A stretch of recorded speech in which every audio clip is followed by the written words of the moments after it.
जय हिंद दोस्तों।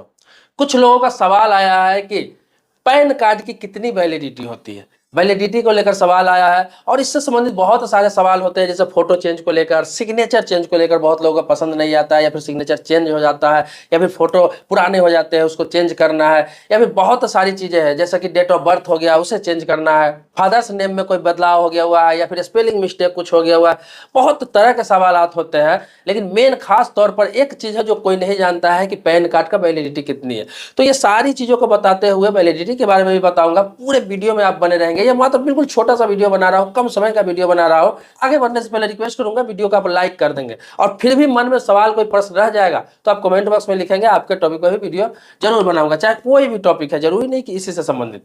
दोस्तों आपको बता दूं कि देखिए, पैन कार्ड में आप कभी भी अपना नाम चेंज करवा सकते हैं, डेट ऑफ बर्थ चेंज करवा सकते हैं, मोबाइल नंबर चेंज करवा सकते हैं, फोटो चेंज करवा सकते हैं, फादर्स नेम चेंज करवा सकते हैं, नेम करेक्शन करवा सकते हैं। ये कभी भी जब चाहे तब आप करवा सकते हैं। इसके लिए किसी प्रकार का कोई टर्म कंडीशन नहीं रखा गया है। लेकिन जो चीज आप चेंज कराना चाहते हैं उससे संबंधित डॉक्यूमेंट्स आपके पास होना चाहिए। जैसे कि मैं आपको बता दूं कि आपका नाम नरेश कुमार है, ठीक है, नरेश कुमार है, लेकिन आप पैन कार्ड पर चाहते हैं कि मेरा नाम नरेश कुमार यादव हो जाए।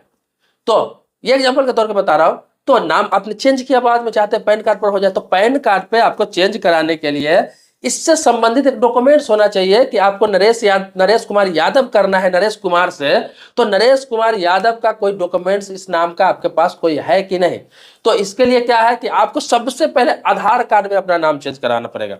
चाहे जिस प्रोसेस से कराइए, चाहे गैजेट से नाम कराकर कराइए, या फिर कोई डॉक्यूमेंट्स देकर कराइए, किसी प्रकार से कराइए, आधार में आपका नाम चेंज हो गया तो उसी के आधार पर आप जब चाहे पैन कार्ड में अप्लाई करेंगे करेक्शन के लिए, और आपका पैन कार्ड में नाम आसानी से चेंज हो जाता है। एकदम आसान प्रक्रिया है। इसी प्रकार से समझ लीजिए कि चाहे डेट ऑफ बर्थ हो, चाहे फादर्स नेम हो, चाहे कुछ भी हो, चेंज कराना है तो सबसे पहले आपको अपने आधार में चेंज कराना होगा उस चीजों को जो आपको पैन कार्ड में चेंज कराना है, चाहे डेट ऑफ बर्थ हो, चाहे नाम हो। ये सिर्फ इन दो चीजों के लिए कह रहा हूं, नाम और डेट ऑफ बर्थ। अब आते हैं फोटो का पैन कार्ड में। तो फोटो आप जब चाहे तब चेंज करवा सकते हैं बिना कोई डॉक्यूमेंट्स देने की आवश्यकता नहीं। आपको 5 साल पहले पुराना पैन है और आपको लगता है कि इसमें फोटो मेरा बेकार है, या फिर आप मेरा शक्ल चेंज हो गया हुआ है, तो कभी भी आप नया करेक्शन करके पैन के लिए अप्लाई कर सकते हैं। कहीं से भी, NSDL के ऑफिस से करिए, चाहे किसी भी ऑफिस से कीजिए, चाहे किसी साइबर कैफे से करिए, या फिर जो लोग पैन का अप्लाई करते हैं CSC सेंटर वाले हो गए, नागरिक सुविधा केंद्र, कहीं भी जहां से आप करना चाहते हैं तो पैन का, या फिर ऑनलाइन खुद भी अप्लाई कर सकते हैं। बहुत ईजी प्रक्रिया है। तो आप पैन में करेक्शन चाहते हैं तो फोटो कभी भी चेंज करवा सकते हैं। नया फोटो आप कभी भी चेंज करवा सकते हैं। जो फोटो लगाना है वो फोटो आपको फॉर्म पे लगाएंगे और नया फोटो आपको चेंज होकर मिल जाएगा। इसी प्रकार से सिग्नेचर का है, सिग्नेचर भी कभी भी चेंज करा सकते हैं। जैसे फोटो आप चेंज करा रहे हैं तो साथ में आप सिग्नेचर को भी चेंज करा सकते हैं। ये दोनों अपडेट साथ में करा सकते हैं। इसके लिए किसी प्रकार का कोई भी डॉक्यूमेंट्स आपका नहीं लगेगा। ये नहीं कि उसमें कोई डॉक्यूमेंट्स लगाना है आपको अलग का, कि इस सिग्नेचर का सेम चाहिए डॉक्यूमेंट्स, या फिर इस फोटो का ऐसा कोई सेम डॉक्यूमेंट्स चाहिए। सिग्नेचर और फोटो के लिए किसी प्रकार का कोई डॉक्यूमेंट्स लगाने की आवश्यकता नहीं है। फॉर्मेलिटी के लिए वो आधार लगता है सिर्फ, क्योंकि आधार से मोबाइल आपका लिंक है। अब आते हैं पैन कार्ड का वैलिडिटी पर। तो पैन कार्ड जो है, तो पैन कार्ड के वैलिडिटी के बारे में कई लोगों ने पूछा है कि सर पैन कार्ड का क्या वैलिडिटी होता है, कितना दिनों का आता है। तो मैं आपको बता दूं कि आपको एक बार जो पैन कार्ड बन गया, एक बार पैन कार्ड बन गया तो लाइफ टाइम वो वैलिड रहता है। कभी भी पैन कार्ड की वैलिडिटी खत्म नहीं होती है। और पैन कार्ड ऐसा चीज है जिसके द्वारा आपका अकाउंट लिंक है, आप इनकम टैक्स पे करते हैं वो लिंक है। इनकम टैक्स डिपार्टमेंट उस पैन कार्ड से आपका सारा ट्रैक रिकॉर्ड कर सकता है। इसके अलावा बता दो, किसी बैंक से आपने लोन ले रखा है, किसी बैंक में नया खाता खुलवाना है, हर जगह आपको पैन कार्ड की आवश्यकता होती है, लिंक करने की आवश्यकता होती है। तो पैन कार्ड जो है, पैन कार्ड एक बार आपका बन जाता है वो दोबारा कभी नहीं बनता है। अब बाय द वे कोई आदमी पहले, अभी तो आधार से लिंक क्यों किया गया, आधार से लिंक इसलिए किया गया है कि कोई व्यक्ति पहले अलग अलग डॉक्यूमेंट्स होता था, आधार कार्ड होता नहीं था। तो बहुत सारे लोग दो दो पैन कार्ड बनवा चुके थे, तीन तीन पैन कार्ड बनवा चुके थे। अब क्या है, आधार से जो लिंक होने का मतलब है कि जिस पैन कार्ड को आप आधार से लिंक करेंगे वही आपका पैन कार्ड मान्य होगा।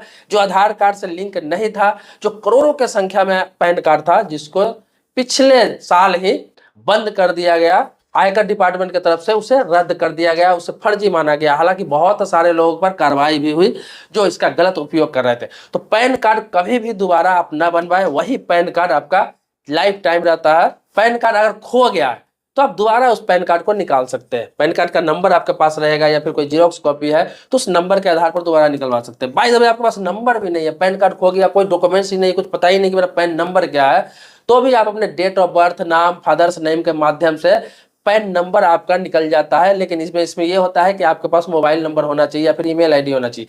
तो आप क्या करिए कि कभी भी आप आधार में हो या फिर पैन में हो, मोबाइल नंबर जो देते हैं वो मोबाइल बंद मत करिए। आजकल होता है क्या है, बैंक में हो, आधार कार्ड में हो, पैन कार्ड में हो, कहीं भी हो, बिना मोबाइल नंबर का, बिना ओटीपी का कोई काम नहीं होता।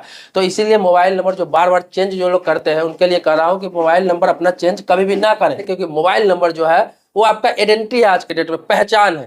तो मोबाइल नंबर चेंज नहीं करें, और बिना ओटीपी का आपका कोई काम नहीं होता है। हर जगह आपको मोबाइल नंबर की आवश्यकता होती है, इसीलिए मोबाइल नंबर बार बार चेंज आप ना करें।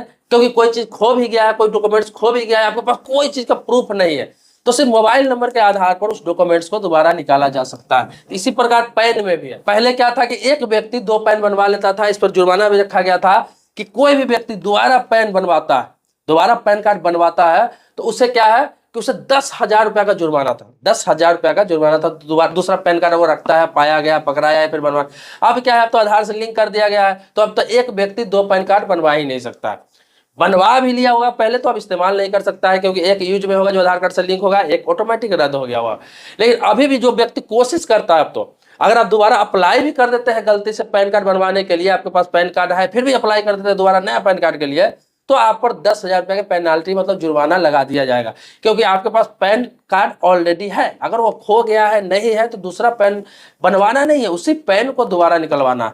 तो आधार नंबर और पैन नंबर ये दोबारा नहीं बनता है, एक ही होता है, इंसान का आइडेंटिटी होता है, लाइफ टाइम के लिए आपको एक ही इस्तेमाल करना पड़ेगा। बाकी उससे संबंधित सारी चीजों को आप चेंज समय समय पर कर सकते हैं अगर जरूरत पड़े तो। दोस्तों इसी तरह से जो भी आपको मन में प्रश्न आता है, सवाल आता है, कुछ पूछना है, कुछ जानना है, चाहे कानून से संबंधित हो, गवर्नमेंट स्कीम से संबंधित हो, किसी डॉक्यूमेंट से संबंधित हो, या बैंकिंग हो गया, इंश्योरेंस हो गया, लोन हो गया, फाइनेंस हो गया, इन्वेस्टमेंट हो गया, इस तरह कोई भी सवाल आपके मन में आता रहता है, आप पूछ सकते हैं। जिसके बारे में आप जानते नहीं है तो मैं उसके बारे में वीडियो बना के आपको बताने का प्रयास करता हूँ।